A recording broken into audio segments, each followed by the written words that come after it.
Many programming languages, such as Java, C# and Pascal, have a string data type, and they let you create variables to which string literals such as hello world can be assigned. Now let's have a look at an example. I'm just loading this into Microsoft's Visual Studio, and this is a C# program. At first sight, the syntax looks quite similar to the syntax of C, but in many respects the two languages are very different. You can see one of the differences right away when you use strings. Now here in C#, I create a string variable and I assign a string to it. And once I've done that, I can apply numerous different functions or methods, as they're called in C#, such as toLower, and they will perform certain actions such as returning the string in lowercase. So in short, strings in languages such as C# and Java are much simpler to use than they are in C. Let's go back now to C. Right, even though I've used strings many times in this course so far, you must have noticed that I've never created a variable of the string type as I did in my C# code, and that's for the simple reason that in C there is no string type. Instead, I have to create strings like this. Now you'll find this code in the sample project 01_string_index.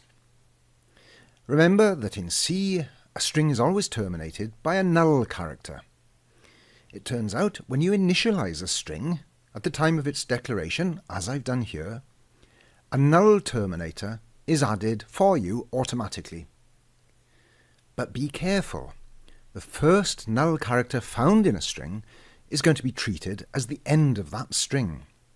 So given this declaration, which contains a null, and you can see it here, /0, ask yourself what's going to be displayed when you run the program, and I try to display str2 using printf, and you can see I've got that code down here just to display the contents.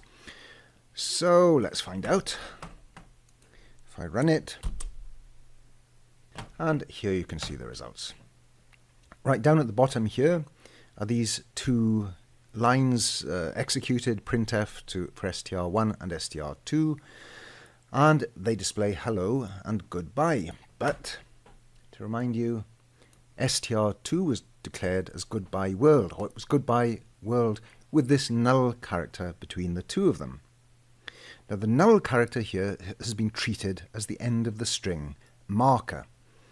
And since a null character isn't visible, you might find that it's not always obvious to you where exactly it has been found in some code that executes and displays a string. Well, that's why I've written this showString function, which iterates over each string and displays the index, that's the position of each character, but when the null character is found, it shows the text null in big capital letters, N-U-L-L, so there's no mistaking the fact that it's located a null character. And if I look back again at the output, and you can see that these are the results. It finds the normal null character at the end of the string hello, that's the null character that's appended automatically when I assign hello in this way. But for the other string, goodbye world, it's found the null character that was embedded into the string. And that's why it's ended after goodbye, because it considers that the null character is the string terminator.